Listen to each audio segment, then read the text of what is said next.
कर्जमाफीबद्दल मोठी बातमी समोर आली आहे. फक्त या बँकेचंच पीक कर्ज माफ होणार आहे. तरी या संदर्भात आपण सविस्तर अपडेट जाणून घेऊ. ही माहिती जाणून घेण्यासाठी कृपया हा व्हिडिओ शेवटपर्यंत बघा. तेव्हाच तुम्हाला पूर्ण माहिती समजेल. जर चॅनलवर नवीन आला असेल तर चॅनलला सबस्क्राईब करायला विसरू नका. तर जराही न वेळ घालवता आपण आपल्या आजच्या व्हिडिओला चालू करूया. शेतकऱ्यांसाठी एक मोठी आणि दिलासादायक बातमी आहे. ती म्हणजे सरकार लवकरच शेतकऱ्यांचे कर्ज माफ करण्याच्या दिशेने पाऊल टाकत आहे. नागपूर येथे झालेल्या शेतकऱ्यांच्या आंदोलनानंतर सरकारने मार्च 2026च्या अर्थसंकल्पात कर्जमाफीसाठी आवश्यक तरतूद करण्याची घोषणा केली आहे. या घोषणेनुसार 30 जून 2026 पूर्वी कर्जमाफीची प्रक्रिया पूर्ण होण्याची शक्यता आहे. उपमुख्यमंत्री आणि अर्थमंत्री अजित पवार यांनी बजेटमध्ये या महत्त्वपूर्ण तरतुदीसाठी निधी उपलब्ध करून दिला जाईल अशी माहिती दिली आहे. ज्यामुळे कर्जमाफीसाठी पात्र असलेल्या शेतकऱ्यांमध्ये आशेचे वातावरण निर्माण झाले आहे. या कर्जमाफीसाठी प्रामुख्याने 3 प्रकारच्या बँकेचे पीक कर्ज विचारात घेतले जाईल. यात सर्वात महत्त्वाचे म्हणजे राष्ट्रीयत्व बँका जसे की state bank of India, bank of Baroda आणि कॅनरा बँक. सहकारी बँका ज्यात जिल्हा मध्यवर्ती सहकारी बँकेचा मोठ्या प्रमाणावर समावेश आहे.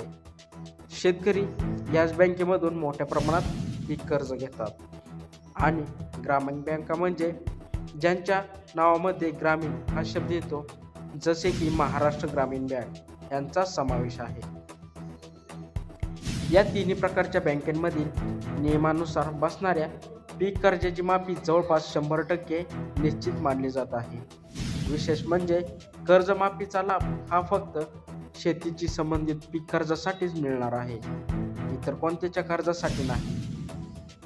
या व्यतिरिक्त सरकारच्या शासन निर्णयानुसार खाजगी बँकेचे उदाहरणार्थ HDFC, ICICI पीक कर्जही माफ होऊ शकते, परंतु त्यासाठी अंतिम निर्णय शासन घेईल.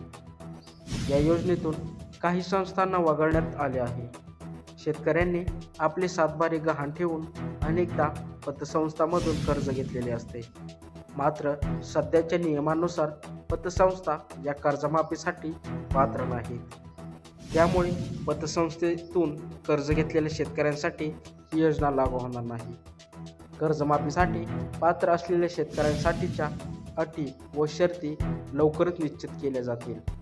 कर्जमाफीसाठी थकबाकीदार कधीपासून आहे, कर्जाची मर्यादा किती असेल यासारख्या महत्त्वाचे निकष या अटीमध्ये स्पष्ट केले जातील.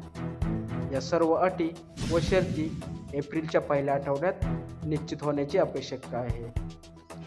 त्यामुळे शेतकऱ्यांनी पुढील सरकारी निर्णयाकडे लक्ष ठेवावे.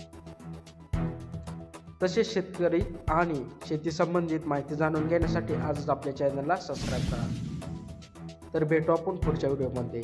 धन्यवाद.